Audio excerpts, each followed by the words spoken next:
أعوذ بالله من الشيطان الرجيم. بسم الله الرحمن الرحيم.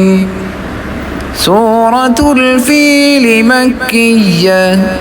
بسم الله الرحمن الرحيم.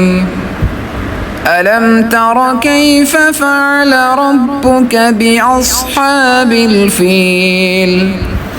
ألم يجعل كيدهم في تضليل وأرسل عليهم طيرا أبابيل ترميهم بحجارة من سجيل فجعلهم كعصف